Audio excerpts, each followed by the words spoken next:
नमस्कार साथियों, स्वागत है आपका हमारे अपने चैनल पर।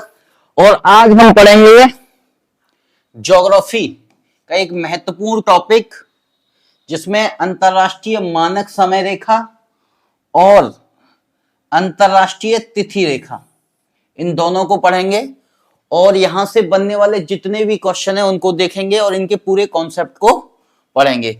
जो 0 डिग्री देशांतर रेखा है उसी को अंतरराष्ट्रीय मानक समय रेखा या फिर इंटरनेशनल स्टैंडर्ड टाइम या कोऑर्डिनेट यूनिवर्सल टाइम या फिर जीएमटी, जिसका जाना पहचाना नाम ग्रीनविच मीन टाइम, इसको कहा जाता है।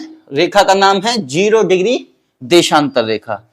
180 देशांतर रेखा, जिसको हम अंतरराष्ट्रीय तिथि रेखा या इंटरनेशनल डेटलाइन भी कहते हैं। तो इन दोनों रेखाओं के बारे में आज हम पढ़ेंगे। चलिए चलते हैं।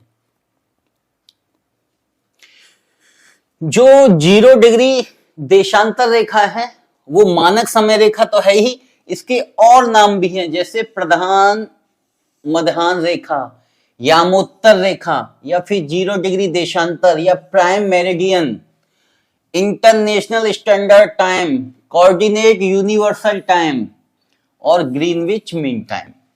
ये इतने नामों से आपके सामने आ सकता है, तो इसको याद रखना है। अब जिस ग्लोब पर अगर हम देखें तो ये देशांतर रेखा ये है, जो 0 डिग्री देशांतर रेखा यहां पर लिखा हुई है, प्रमुख व्यामोत्तर। इसी रेखा को हम जो है समय मानक रेखा कहते हैं। मैंने जब आपको देशांतर पढ़ाए थे तो देशांतरों के लिए मैंने बताया था ये एक साइड से मिलाती हैं, यानी कि पूरा वृत्त नहीं बनाती। लेकिन अगर ये 0 डिग्री है तो इसके पीछे एक और रेखा है, वो होगी 180 डिग्री। ये दोनों मिलकर एक वृत्त बनाती हैं। इस तरीके से हम कह सकते हैं कि 2 देशांतर रेखाएं मिलकर वृत्त बनाती हैं। इस चीज को हमें ध्यान रखना है, क्योंकि आगे आने वाले क्वेश्चनों में भी इस चीज को पूछा जाता है। तो इसको एक दूसरे तरीके से हम समझते हैं कि ये वृत्त है या ग्लोब है, इस ग्लोब के पीछे ये 0 डिग्री, तो इसके जस्ट पीछे 180 डिग्री रेखा होगी।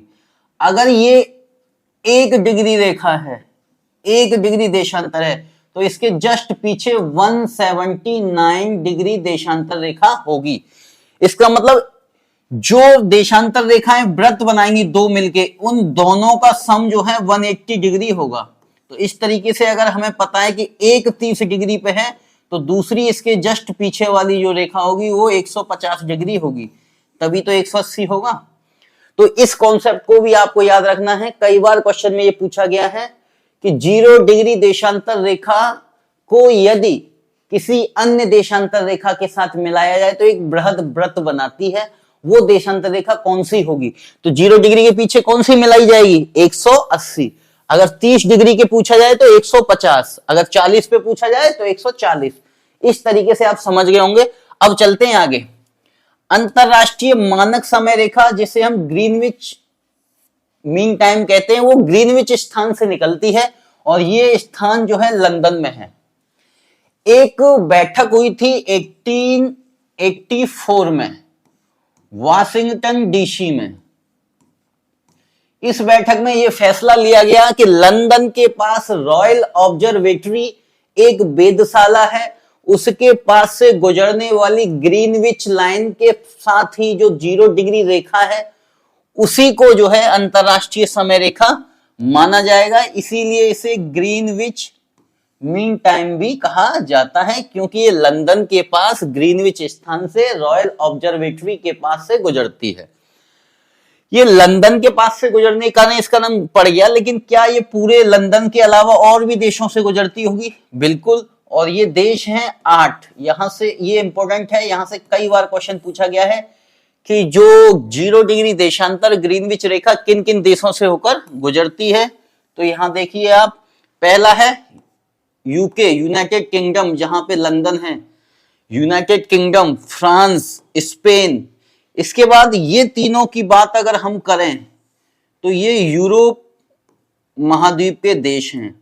अगर क्वेश्चन में ये पूछा जाए कि ग्रीनविच लाइन या 0 डिग्री देशांतर रेखा यूरोप के कितने देशों से गुजरती है? तो आंसर होगा 3। ठीक है ना। अगला, अल्जीरिया, माली, बुर्किना फासो, टोगो, घाना, ये पांचों देश जो है अफ्रीका महाद्वीप के हैं। इस तरीके से 3 देश यूरोप के और 5 अफ्रीका के, यहां से ये ग्रीनविच गुजरती है, उसके बाद अंटार्कटिका में प्रवेश करती है। ठीक है, तो ये मोटी मोटी जानकारी थी जो आपको क्वेश्चन में डायरेक्ट पूछी जाती है। एक और सवाल जो पिछली क्लास में मैंने आपको बताया था कि 0 डिग्री देशांतर रेखा और 0 डिग्री अक्षांश रेखा का प्रतिच्छेदन बिंदु कहां है? ये अटलांटिक महासागर में, अटलांटिक में और गिनी की खाड़ी में। कहां पर? गिनी की खाड़ी में।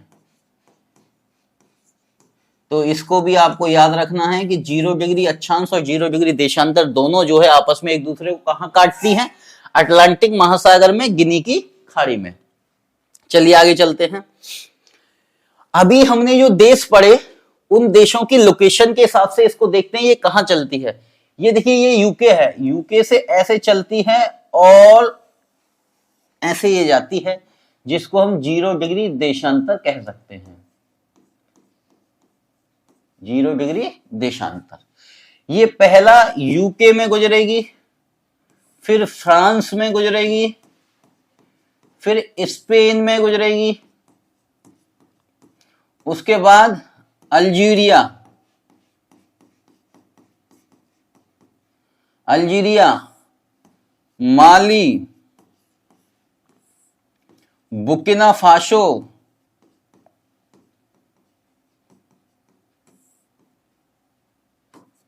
टोगो और फिर घाना। ये देश आपको याद रखने हैं। तो इन देशों से ये गुजरती है।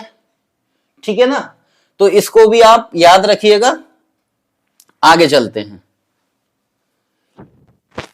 0 डिग्री जो देशांतर रेखा है ये हमें समय का निर्धारण करती है। हमारे लिए क्या? समय। और समय का निर्धारण करने के लिए पूरे विश्व को 360 देशांतरों में बांटा गया है। 180 इधर हैं और 180 इधर हैं। इस तरीके से क्या है? 360 देशांतरों में बटा हुआ है। प्रत्येक 15 देशांतर के बाद 1-1 घंटा की बढ़ोतरी होती है 0 डिग्री अक्ष से। अगर हम पूर्व की तरफ चलते हैं, पश्चिम की तरफ चलते हैं 0 डिग्री से, तो 15 डिग्री पर 1-1 घंटे का कम होता जाता है। तो ये एक मेन कॉन्सेप्ट है जिसको हम आगे पढ़ेंगे। आपको अभी मैं समझा रहा हूं कि जो 0 डिग्री देशांतर रेखा है वो समय का निर्धारण उसे करने के लिए हमने उनको 360 देशांतरों में बांटा और प्रत्येक देशांतर के अनुसार फिर हमने ये देखा कि कितने मिनट पर एक देशांतर की जो है पृथ्वी अपने घूर्णन के साथ में गति को कवर कर लेती है। उसके आधार पे हमने समय का डिसीजन लिया। अब यही आगे वाला जो मैप है वो यही दिखाता है कि जैसे अगर ये 0 डिग्री है तो 1 घंटे बाद यहां पर अगर 12 बजे हैं तो यहां 1 बजेगा और फिर इस वाली लाइन पे 2 बजेंगे, इस वाली पे 3, इस पे 4, इस पे 5, ऐसे बजते हुए यहां तक 12 मतलब एक्स्ट्रा होंगे। इसका मतलब ये हुआ कि यहां से जैसे जैसे हम इस लाइन पे जा रहे हैं और 1-1 घंटे की वृद्धि होती जा रही है। अगर इधर हम देखें तो यहाँ 11 बजे होंगे, 1 माइनस और 10 बजे होंगे, यहाँ 9 बजे होंगे, यहाँ 8, और इधर जाते जा रहे हैं तो हम इन लाइनों पे जो है 1-1 घंटे की कमी हो रही है। ये लाइन जो खिंची हुई है ये 15-15 डिग्री देशांतरों पे खिंची है।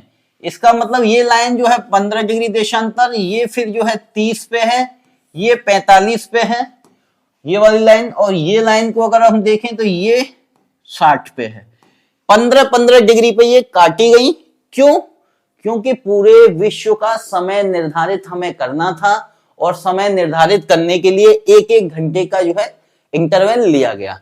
बीच में जो समय निर्धारित किया गया वो मिनटों में किया गया। तो हम ये अभी घंटे के आधार पे पढ़ रहे हैं। तो 15 डिग्री जैसे ही हम 0 डिग्री देशांतर रेखा से इधर जाएंगे तभी क्या होगा, यहां 1 बजा है तो 2 बजेंगे, 3 बजेंगे, ऐसे आगे बढ़ते जाएंगे। तो इसका मतलब ये हुआ कि 0 डिग्री से जैसे ही हम पूर्व की तरफ चलते हैं तो 15 डिग्री आगे बढ़ने पर 1 घंटे की वृद्धि हो जाती है। इतना सा कॉन्सेप्ट है। जैसे ही हम 0 डिग्री से पीछे चलते हैं यानी पश्चिम की तरफ चलते हैं तो 15 डिग्री चलने पर -1 घंटे यानी 1 घंटे की कमी हो जाती है। अब आगे देखते हैं। ये आपने अभी समझा, मैंने आपसे कहा ये 0 डिग्री है, इस 0 डिग्री से इधर जाएंगे तो 1 घंटा प्लस होगा और इधर जाएंगे तो 1 घंटा माइनस होगा। वो कब होगा, जब हम 15 डिग्री इधर जाएंगे और 15 ही डिग्री कमी करेंगे इधर जाएंगे माइनस वाली। ठीक, ये कॉन्सेप्ट अभी हमने समझा। ये हो क्यों रहा है इसको अब हम समझते हैं। जैसे हमको पता है कि 24 घंटे में पृथ्वी 360 डिग्री या 360 देशांतरों को घूम लेती है। ठीक, तो हमने निकाल लिया 1 घंटे में कितने को घूम लेगी, तो 360 डिवाइडेड बाय 24। तो इस तरीके से यहां पर 15 आपको मिल जाएगा। अब हमें यह समझ में आया कि 1 घंटे में पृथ्वी 15 डिग्री चल जाएगी। ठीक, ये कॉन्सेप्ट आपको समझ में आया। इसी कॉन्सेप्ट का हमने यूज करके यहां पर जो है टाइम जोन बनाए। अब देखिए ये आपको समझ में आए, 1 घंटा चलने के लिए 15 डिग्री चलेगी पृथ्वी। हम इसको उल्टा सीखते हैं। अब इसको अगर हम यहां ये कह दें कि 15 डिग्री चलने के लिए लगते हैं 1 घंटा और वही 15 डिग्री चलने के लिए लगेगी 60 मिनट, तो कोई गलत थोड़ी ना है, बराबर बात वही है। लेकिन अब हम यहां कर सकते हैं कि 1 डिग्री चलने के लिए लगेंगी 60/15 यानी 4 मिनट। ये साइन मिनट का है, ये वाला साइन ऐसे मिनट भी लिखा जाता है। तो कितना लिखेंगे, 4 मिनट। अब हमें यह समझ में आया कि 1 डिग्री पृथ्वी चलती है तो 4 मिनट में चलती है। ठीक, और 15 डिग्री चलती है तो 60 मिनट में चलती है। ये हमने समझ लिया। क्यों, 15 का गुणा कर देंगे 60 मिनट। ये दो कॉन्सेप्ट आपको समझ में आ जाने चाहिए। ठीक है ना, बहुत सिंपल सा है, मैथ की तरह आप समझिए। कितना और आसान होगा अभी आपको हम बताते हैं।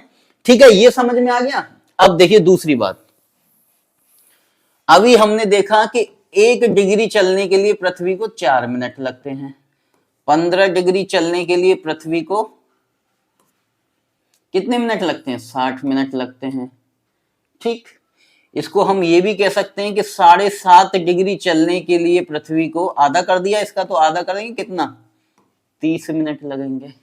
ये 3 चीजें आप याद रखिए, सारे सवाल यहां से सॉल्व हो जाएंगे। और एक कॉन्सेप्ट ये याद रखिए कि 0 डिग्री देशांतर से जब पूरब की तरफ जाएंगे तो 1 घंटे में वृद्धि होगी। कब, जब 15 डिग्री हम चल लेंगे। इधर 15 डिग्री माइनस में पहुंच जाएंगे तो 1 घंटे की कमी हो जाएगी। ठीक है ना, तो ये कॉन्सेप्ट आपको 3 चीजें याद रखनी है, 1 2 3, और ये हो क्यों रहा है इसकी वजह से। ठीक है, अब हम सवाल करते हैं और उनको देखते हैं कि करना क्या है। अब आपको ये भी पता होगा, अगर हम ईस्ट की तरफ जाएंगे तो इसी को ईस्ट की तरफ अगर हम 1 डिग्री जाएंगे तो 4 मिनट में वृद्धि हो जाएगी। ईस्ट की तरफ अगर हम 15 डिग्री जाएंगे तो 60 मिनट की वृद्धि हो जाएगी।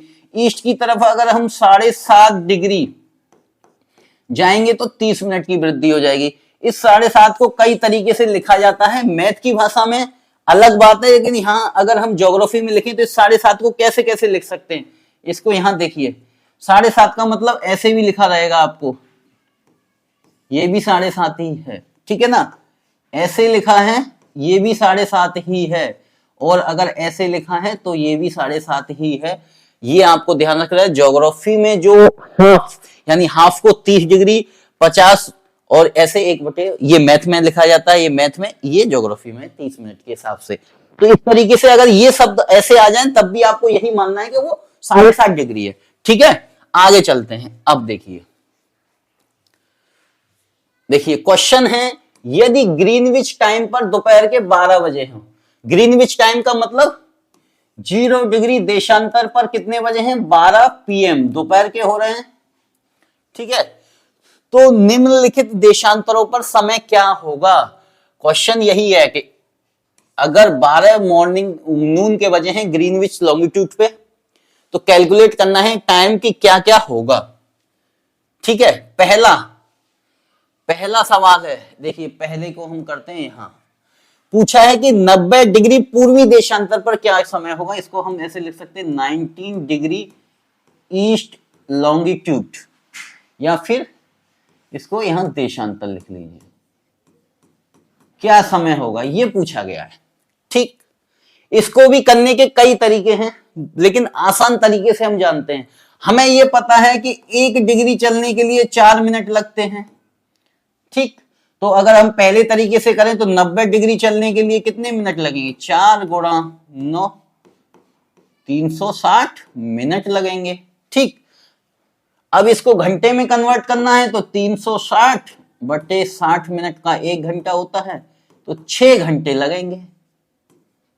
कब? जब 90 डिग्री चलेंगे, किधर? ईस्ट की तरफ चल रहे हैं, तो 6 घंटे प्लस हो जाएंगे।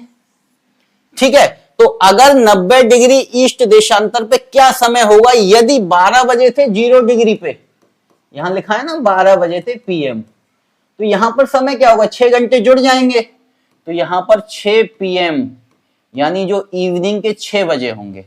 एक तरीके से तो ऐसे कर लिया हमने, 1 डिग्री बराबर इतना, तो 90 डिग्री बराबर इतना मिनट, और मिनट को फिर घंटे में कन्वर्ट कर दिया। दूसरे तरीके से कर लें। दूसरा तरीका क्या है? हमें पता है कि 15 डिग्री चलने के लिए 1 घंटा लगता है, और 7.5 डिग्री चलने के लिए 30 मिनट लगते हैं। ठीक, इसको 2 जगह पे बांट दो। पहले 15 से डिवाइड कर दो, फिर अगर आधा का कहीं लगा होता तो वो आधा मिनट बाद में यूज करते। ये समझ में आया? 15 डिग्री। अब इस 90 को 15 डिग्री के स्लॉट में बांट दो। 90 डिवाइड बाई 15 यानी कि 6 स्लॉट बटेंगे, यानी कि 6 बार जंप किया होगा ऐसे 90 डिग्री जाने के लिए, और 6 बार जाएगा। एक बार जंप में 1 घंटा है, तो 6 बार में 6 घंटे, यानी 6 घंटे जो है आगे चलेंगे, प्लस में आएगा, और यहां पर वही समय आएगा। इसका फायदा देखिए कहां होगा, जब आपको कोई हाफ आवर, 7.5 डिग्री, 7.5, ये इन चीजों में अगर देंगे तो हम क्या करेंगे, इसको 90 को 15 के स्लॉट में अगर बांटेंगे तो 6 बार जाएगा, 6 बार, और यहां पर आधा है ही नहीं, तो जीरो, तो ये जीरो ही रहेगा। तो ये 6 स्लॉट में बटा, और एक स्लॉट 1 घंटे के बराबर आता है, तो 6 घंटे लगेंगे। ठीक, ये समझ में आ गया आपको? पहला तो 2 तरीके से मैंने बताया, पहला भी आसान है, ये वाला इसलिए आसान है जब आप आधे डिग्री में जाएंगे ना, तब इसका फायदा आपको नजर आएगा। अभी देखिए दूसरी बात करता हूं मैं। दूसरा क्वेश्चन में दूसरे में पूछा है कि 45 डिग्री ईस्ट जाने के लिए हमें कितने बजेंगे यदि 0 डिग्री पर 12 बजे हो। यही सवाल है। इसको देखिए पहले वाले मेथड से 1 डिग्री जाने में लगता है 4 मिनट, तो 45 डिग्री जाने में लगेगा 4 गुणा 45। ठीक है, यानी कि 180 मिनट को घंटे में कन्वर्ट किया, 60 से भाग दिया, यानी कि 3 घंटे, और ईस्ट में है तो 3 घंटे प्लस हो जाएंगे, दोपहर के 3 बजे होंगे यहां पर। ठीक है ना, दोपहर के क्या बजे होंगे? 3 बजे होंगे। दूसरा तरीका, 45 को 15 वाले स्लॉट में बांटा तो 3 बार गया, और 0 साढ़े वाला आधा वाला कोई स्लॉट है ही नहीं अभी, तो 3 बार गया, 3 स्लॉट यानी 1 स्लॉट 1 घंटा, तो 3 स्लॉट 3 घंटे, तो ये भी 3 घंटे में ऐसे आ जाएगा। ठीक है, अब दूसरी बात, सी में लिखा हुआ है तीसरे नंबर का कि 82 सही 1/2 डिग्री, या फिर आप कहिए 82 डिग्री 30 मिनट पर जो पूर्व है यानी ईस्ट में समय क्या होगा यदि 0 डिग्री पर 12 के बजे हो, 12 PM हो रहे हो। ठीक है, अब इसको भी 2 तरीके से करेंगे। पहला वही, 1 डिग्री चलने के लिए 4 मिनट लगते हैं, तो 82.5 डिग्री चलने के लिए कितने मिनट लगेंगे? तो इसको दो तरीके से समझिए। 82 मल्टीप्लाई 4 प्लस 1/2 मल्टीप्लाई 4, ठीक है ना? ऐसे करेंगे हम इसको। तो इसको इससे मल्टीप्लाई किया तो क्या आएगा? 8 और ये 32 प्लस यहां से ये कट जाएगा 2 बार, यानी 2 मिनट यहां से मिलेंगे, तो हमें मिल गया 330 मिनट। अब इसको घंटे में कन्वर्ट कर दीजिए। घंटे में कन्वर्ट करने के लिए क्या करते हैं? 330 डिवाइड बाई 60 मल्टीप्लाई किया तो ये 5 बार जाएगा, फिर 3 बचे, पॉइंट लगाए 3, फिर 5 बार, यानी कि 5.5 घंटे, यानी कि 5 घंटे 30 मिनट भी हम ऐसे लिख सकते हैं। इसको समझ में आया? ये 5 घंटे 30 मिनट क्या है? ये प्लस में रहेंगे। क्यों? क्योंकि ये ईस्ट का समय है। अब दूसरे मेथड से देखिए कैसे करना है, कितना आसान है। ये लिखा हुआ है, या फिर आप कहिए 82 30 मिनट लिखा हुआ है, यही तो मतलब है। इसको दो पार्ट में बांटना है। 15 के स्लॉट में अगर हम लेके जाएंगे तो यहाँ पहले जो आधा जब भी आ जाता है तो यहाँ 7.5 को अपने आप माइनस कर लीजिए आप। 82.5 7.5 निकल जाएंगे। क्यों? ये 7.5 कितना होता है? 30 मिनट होता है, यानी आधा घंटा होता है। अब जो 82.5 में से बचे कितने?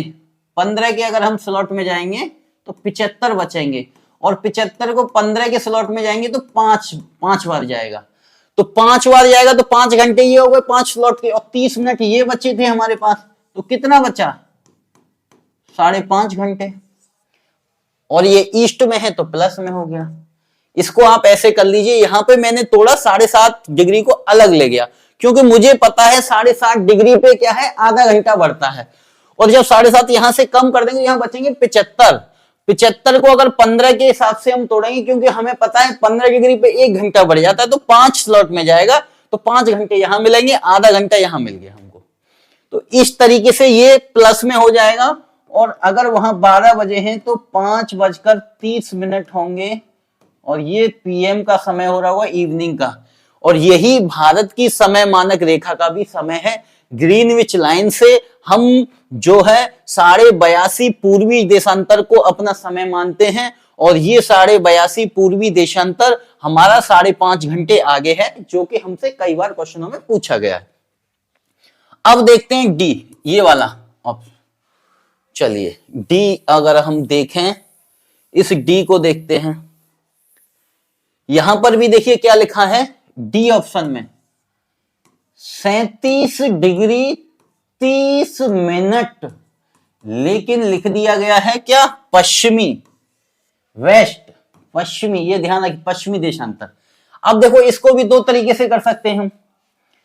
हमें पता है कि 1 डिग्री बराबर 4 मिनट, तो वही 37 डिग्री, यानी 37 और प्लस में 1/2 इंटू 4, ठीक है ना? आधा मिनट, आधा डिग्री बराबर 2 मिनट होता है, क्योंकि हमें पता है कि 1 डिग्री बराबर 4 मिनट, तो 2 मिनट हम इसको वैसे ही जोड़ सकते हैं, लेकिन यहां से भी निकाल लेंगे, ठीक?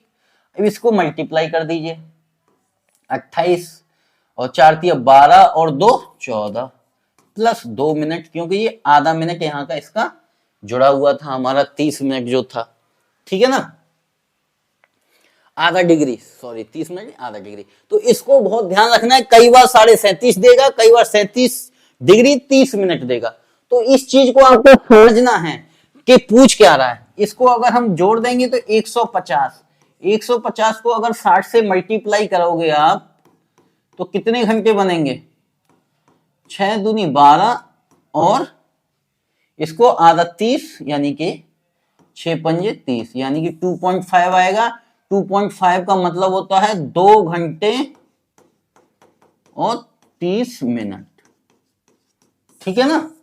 तो 2 घंटे 30 मिनट माइनस हो जाएंगे, माइनस हो जाएंगे। इसका मतलब यहां 12 बज रहे थे, तो यहां पर अगर 2 घंटे 30 मिनट माइनस करेंगे तो 9:30 AM हो रहा होगा, यहां का समय ये होगा, ठीक है ना?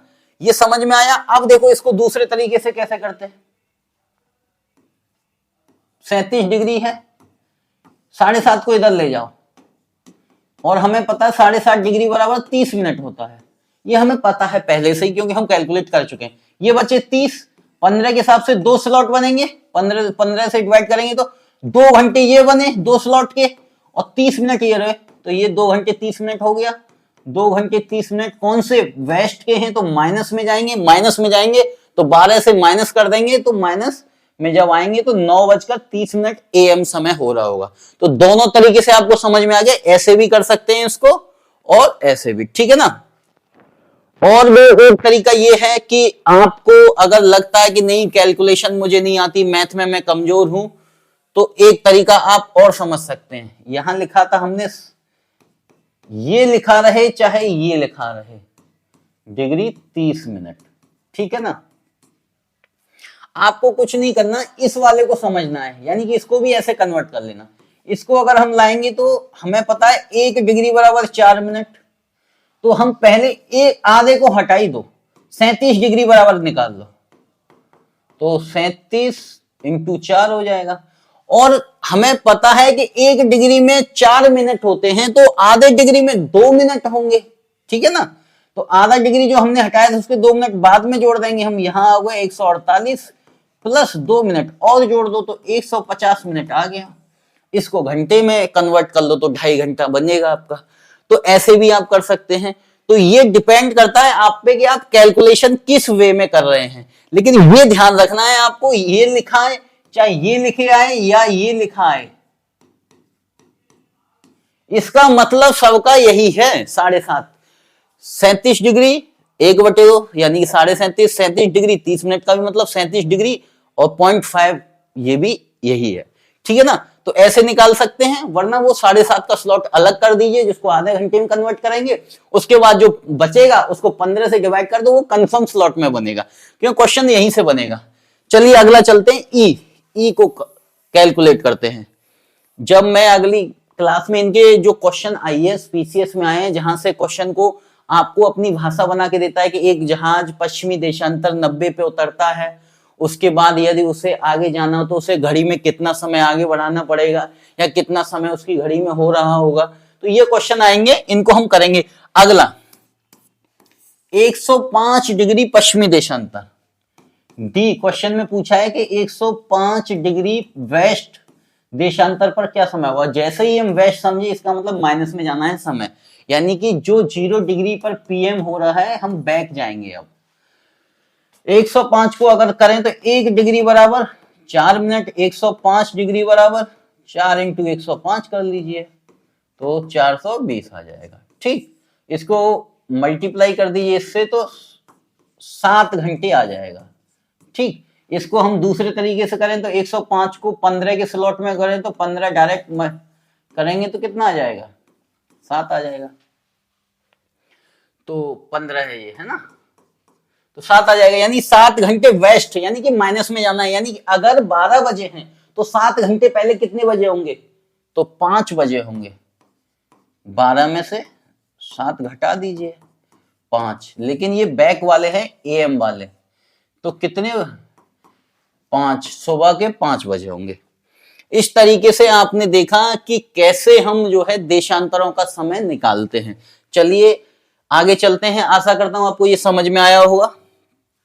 आगे भारत ने भी अपना मानक समय, जब भी मैंने अभी आपको बताया 82.5 डिग्री इसको कहिए, या फिर 82 डिग्री 30 मिनट कहिए, या फिर इसको कहिए 82.5 डिग्री देशांतर। कौन सा, पूर्वी दिशा। इसको भारत ने अपना समय मानक रेखा माना और इसको अभी हमने निकाला, ये 5.5 घंटे आगे है ग्रीनविच से। यदि ग्रीनविच पर 12 बजे हो तो दोपहर के।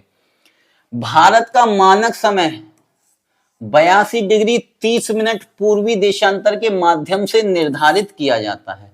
और जब भारत के मानचित्र को अगर आप देखोगे तो भारत के मानचित्र में यहां से ये रेखा गुजरती है, जो कि थोड़ा सा मध्य प्रदेश में भी आती हुई जाती है ना, ये रेखा गुजरती है। और इसी को भारत ने अपना, ये जीएमटी से 5.5 घंटे आगे है। उत्तर प्रदेश, पहला उत्तर प्रदेश है, फिर मध्य प्रदेश, फिर छत्तीसगढ़, उड़ीसा और आंध्र प्रदेश।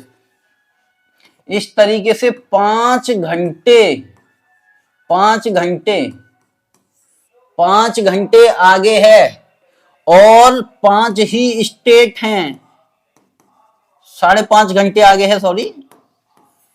इस तरीके से 5.5 घंटे आगे है और 5 ही स्टेटों से समय मानक रेखा हमारी गुजरती है।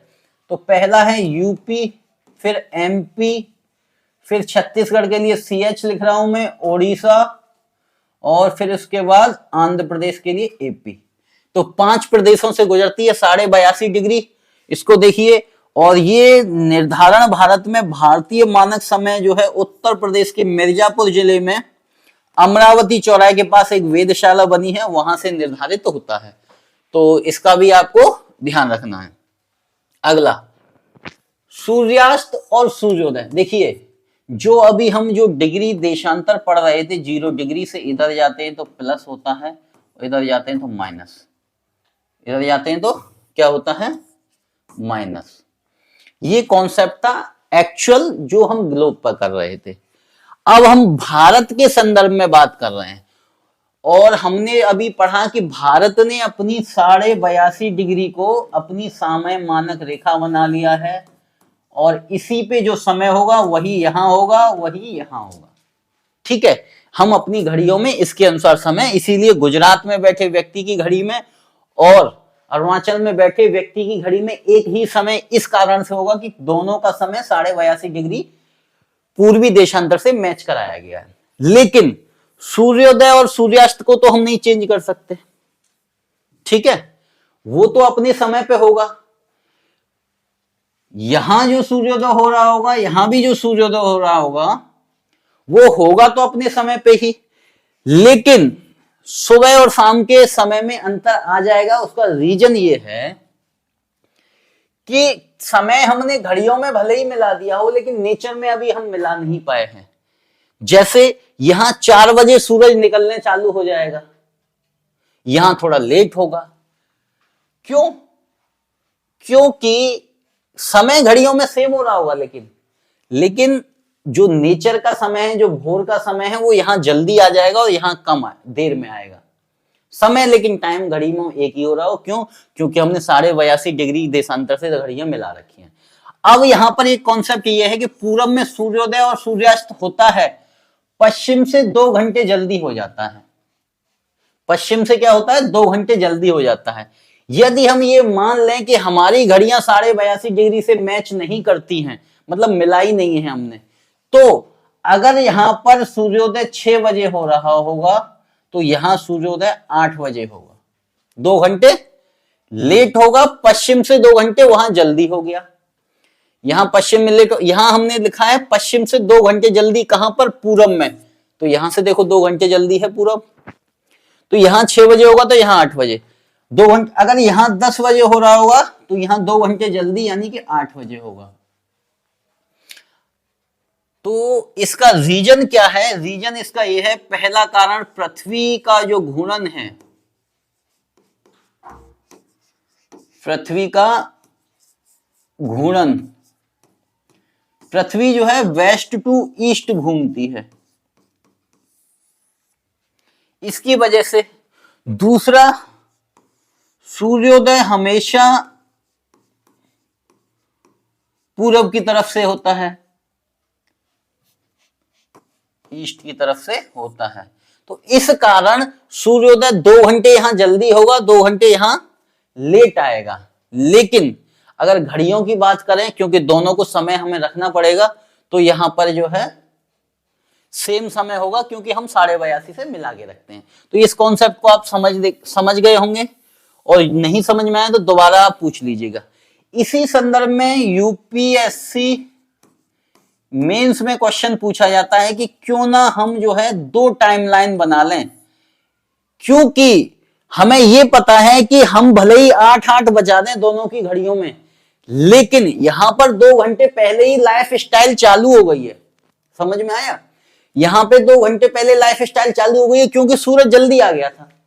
समय भले ही समान हो, अब जब शाम का समय आएगा तो जब 6 बज रहे होंगे तो यहां पे तो बहुत घनघोर अंधेरा हो जाएगा। यहां पे 6 बजे जो ऑफिस से लोग निकल रहे होंगे, तो अगर हम यही रख दें कि सबकी 6 बजे छुट्टी होगी, तो ये लोग तो बेचारे 6 बजे का मतलब इनके लिए तो एक तरीके से रात के 9-10 बज रहे होंगे, 8 घंटे मतलब 2 घंटे आगे होगा। तो इसलिए ये पूर्वोत्तर वाले लोग ये मांग करते हैं कि हमारे जो ऑफिशियल टाइम है उसमें चेंज करिए आप, या फिर टाइम जोन चेंज करिए, क्योंकि आप हमें 10 से 5 की बात करते हैं कि 10 से 5 ऑफिशियल टाइम होगा।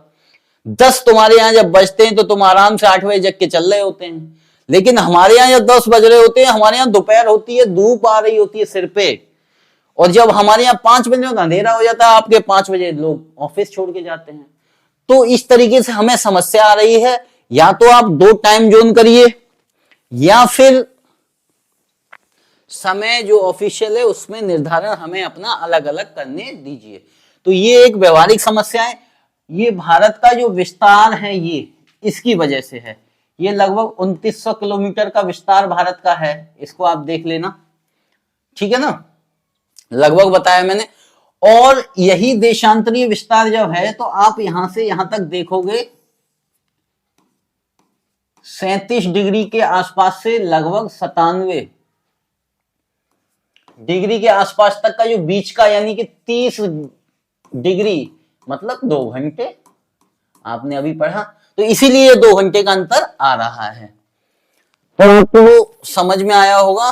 और सूर्योदय और सूर्यास्त से अगर क्वेश्चन पूछे तो आपको कंफ्यूज नहीं होना है कि कहां ज्यादा होगा कहां, यहां हमेशा कम होगा। यहां अगर 4 बजेंगे तो यहां 6 बजेंगे, 6 बजे सूर्योदय हो रहा होगा। टाइम तो वैसे सेम ही होगा क्योंकि 82:30 से दोनों की घड़ियां मिली हुई हैं, लेकिन अगर यहां जो 4 बज रहे होंगे वो उस समय की धुंधलापन, जो उस समय का मतलब रोशनी होगी, वो यहां 6 बजे होगी लगभग। तो इस तरीके से आपको समझना है इसको, ठीक है ना। चलिए आगे चलते हैं। 180 डिग्री देशांतर, पहले तो आपको यह ध्यान रखना है 2 देशांतरों के नाम है, 180 डिग्री पूर्वी देशांतर, 180 डिग्री पश्चिमी देशांतर। ये दोनों एक ही हैं, और एक ही हैं तब इनको हम कहते हैं 180 डिग्री देशांतर, ठीक है ना। जब ऐसे घूम के जाएंगे पूरब से तो पूर्वी, पश्चिमी, पूर्वी, ऐसे करके दोनों पीछे जाके मिलती हैं, तो दोनों हैं एक ही लेकिन अलग अलग भी कई बार कह देते हैं। तो 180 डिग्री देशांतर है, ठीक है ना। अब देखिए क्या है, जैसे मान लीजिए ये 180 डिग्री देशांतर है, ठीक, इसके ऐसे घूम के गए 180 यहां पहुंचा होगा, ऐसे घूम के गए तो 180 यहां पहुंचा होगा, तो दोनों साइड से 180 180 है तो 360 हो गए। लेकिन जो 180 देशांतर है वो एक ही है, उसको चाहे पूर्वी कहो चाहे पश्चिमी कहो चाहे 180 कहो।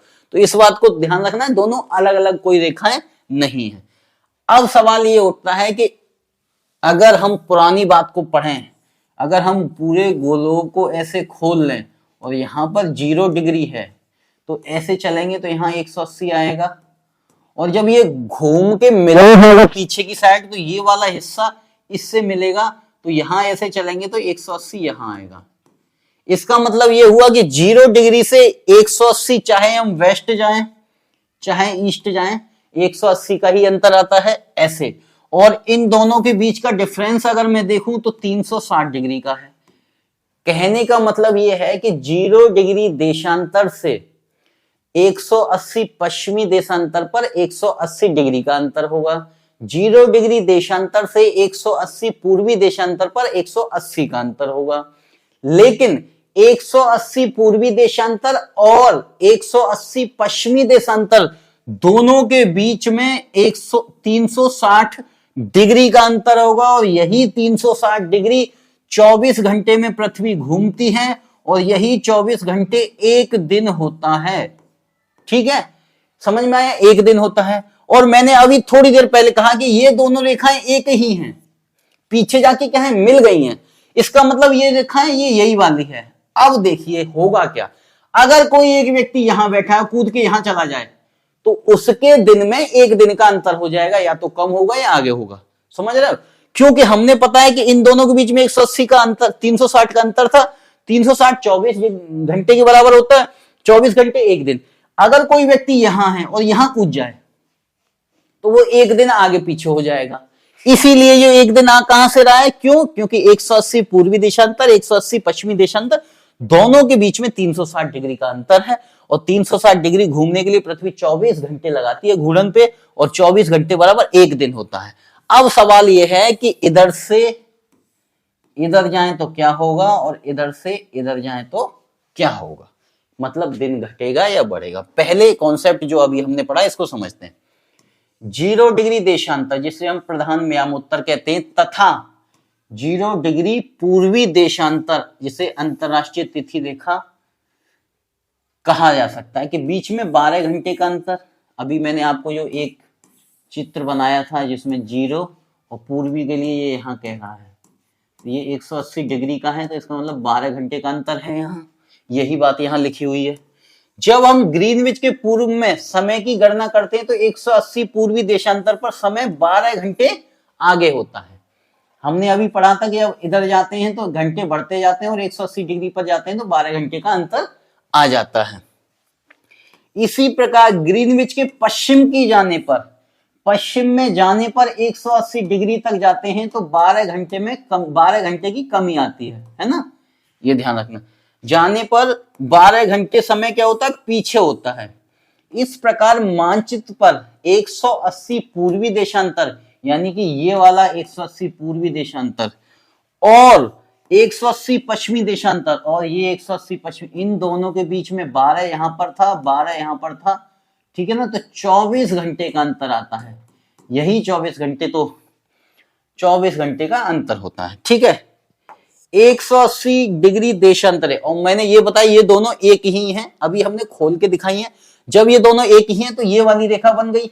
अब अगर आप बात करें तो 180 डिग्री देशांतर पूरब की ओर जाने पर, यानी कि पूरब यहां से जा रहे हैं हम, कोई व्यक्ति ऐसे जा रहा है, ये पूरब की ओर चला गया। पूरब की ओर जाने पर एक दिन कम किया जाता है, यानी कि एक दिन कम हो जाएगा।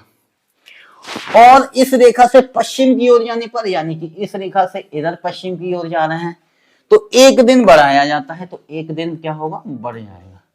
ये कॉन्सेप्ट था, आपको समझ में आना चाहिए। ये हो क्यों रहा है, ये इसलिए हो रहा है, ये आपको मैंने अभी आपको बता दिया, ठीक है ना।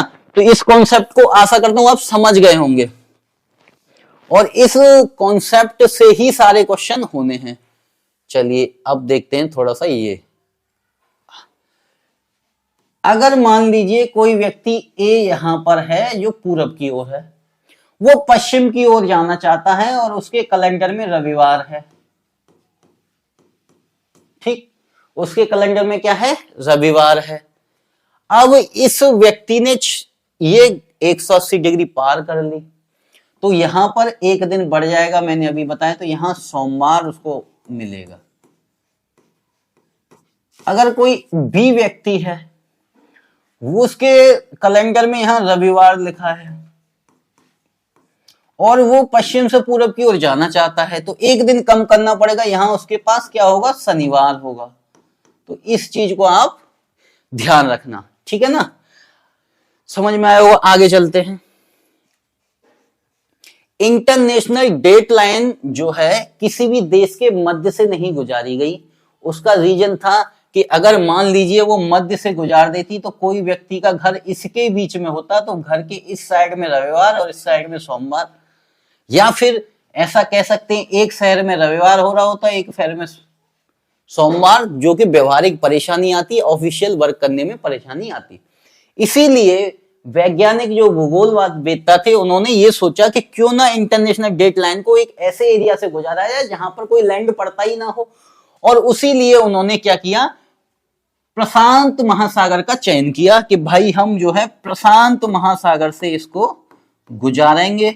इसीलिए 180 डिग्री कहां, किस महासागर से गुजरती है, क्वेश्चन पूछा जाता है, तो पैसिफिक ओशियन से गुजरती है। और जब गुजारते हुए जब ये आगे बढ़े तो इन्होंने देखा यार यहाँ एशिया आ रहा है, तो इन्होंने इधर मोड़ दिया, फिर देखा इधर अमेरिका आ रहा है, फिर इधर मोड़ दिया। तो इस तरीके से इसमें क्या है, मोड़ करते गए। और यहाँ पर जो अधिक मोड़ दिखाई दे रहे हैं, यहाँ पूरा एक द्वीप है किब्राती, और जो भारत के ओशियन, एक पैसिफिक ओशियन के द्वीप हैं वो यहां पर हैं, इसलिए इसको इतना ज्यादा मोड़ा गया। और किसी भी देश से ना गुजार कर इसको एक ऐसे पानी वाले एरिया से गुजारा गया ताकि दिन और रात के अंतर जो है एक ही देश में ना दिखाई दे। तो इसका फायदा ये हुआ कि एक देश में एक ही तिथि हमें देखने को मिलती है। लेकिन जब कोई व्यक्ति जहाज में है और इधर से इधर आना चाह रहा है, ये पूरब हो गया ईस्ट और ये वेस्ट हो गया, अगर उसके यहाँ रविवार है तो मैंने बताया वो यहाँ सोमवार, जैसे ही इसे क्रॉस करेगा उसे अपने कैलेंडर की एक तारीख सोमवार देखनी होगी, ठीक है ना। जब इधर से जाएगा तो एक माइनस हो जाएगा, एक क्या हो जाएगा, इधर से इधर जाएगा तो माइनस हो जाएगा। तो इस तरीके से आपने अंतरराष्ट्रीय तिथि रेखा को समझा। और अंतरराष्ट्रीय तिथि रेखा बहुत ही महत्वपूर्ण तिथि रेखा है जो किसी देश के मध्य से नहीं गुजरती, बल्कि इसे पैसिफिक ओशियन यानी प्रशांत महासागर से गुजारा गया है। उसका रीजन यही है कि किसी देश में दो जो है डेट ना हो जाएं, इसीलिए। अगला 180 देशांतर रेखा को अंतरराष्ट्रीय तिथि रेखा कहते हैं। अभी आपने पढ़ लिया, इसके बारे में कुछ और फैक्ट है उनको देख लीजिए। अंतरराष्ट्रीय तिथि रेखा प्रशांत महासागर से, जो कि अभी मैंने आपको बताया, गुजरती है। अंतरराष्ट्रीय तिथि रेखा को प्रशांत महासागर में 8 स्थानों पर मोड़ा गया है। मोड़ने का रीजन यही था कि किसी एक देश में जो है दो तिथि ना हो जाए, दो दिन ना हो जाए, उसी लिए तिथि रेखा यानी कि जिसको हम 180 डिग्री कहते हैं और अंतरराष्ट्रीय समय रेखा जिसको हम 0 डिग्री कहते हैं के मध्य 180 डिग्री का अंतर है। अभी आपको मैंने ये बताया भी था, ये 0 डिग्री है तो यहाँ 180 यहाँ है, ये भी 180 है। इन दोनों के मध्य अगर आप देखोगे तो 180 का अंतर और 12 घंटे का अंतर मिलता है हमें, ठीक है ना। तो यही ये लिखा हुआ है। अब भारत के संदर्भ में अगर देखें, भारत के संदर्भ में अगर आप देखोगे तो भारत का मानचित्र यहां दिखाई नहीं दे रहा आपको, मैं बना देता हूं। भारत की जो इस वाली लाइन पे है ये है 82.5 ईस्ट, और इससे आगे चलेंगे तो यहां पर ये 180 है, ये भी ईस्ट मान लिया 180 डिग्री। देशांतर ईस्ट और वेस्ट ये सब यही है। तो क्वेश्चन में यहां ये कहा गया है कि भारत की मानक समय रेखा यानी इसका और इसके बीच में क्या अंतर है, ये क्वेश्चन अभी आया नहीं है। भारत की मानक समय रेखा और अंतरराष्ट्रीय तिथि रेखा 180 देशांतर के मध्य लगभग 97 डिग्री 30 मिनट यानी कि 97.5 97.5 डिग्री का अंतर है। ये ध्यान रखिएगा आप, ये क्वेश्चन पूछा जाएगा। अंतरराष्ट्रीय तिथि रेखा बेरिंग जल संधि से होकर गुजरती है। ये अंतरराष्ट्रीय तिथि रेखा है और यहां पर ये बेरिंग जल संधि है। कई बार पूछा गया कौन सी जल संधि से होकर गुजरती है, तो एशिया और अमेरिका के बीच में जो पानी है यानी कि जो समुद्र का हिस्सा है उसको हम बेरिंग जल संधि कहते हैं, और जल संधियों को हम आगे पढ़ेंगे भी। तो डायरेक्ट क्वेश्चन पूछा गया तो याद रखना है कि अंतरराष्ट्रीय तिथि रेखा बेरिंग जल संधि से गुजरती है। तो इस तरीके से आपने अंतरराष्ट्रीय मानक समय रेखा और अंतरराष्ट्रीय तिथि रेखा को पढ़ा। ये कॉन्सेप्ट थोड़ा सा पेचीदा जरूर है, लेकिन आप इसको अगर ध्यान से पढ़ेंगे तो बहुत इंटरेस्टिंग है, और इसी के आधार पे आपको आगे क्वेश्चन मिलेंगे जो अगली वीडियो में हम करेंगे, जो IAS, PCS, net, GRF, DSSB या सीटेट में आए हुए हैं। जो अच्छे लेवल के क्वेश्चन है इनको हम अगली वीडियो में करेंगे। आशा करता हूं आपको ये वीडियो पसंद आई होगी। धन्यवाद।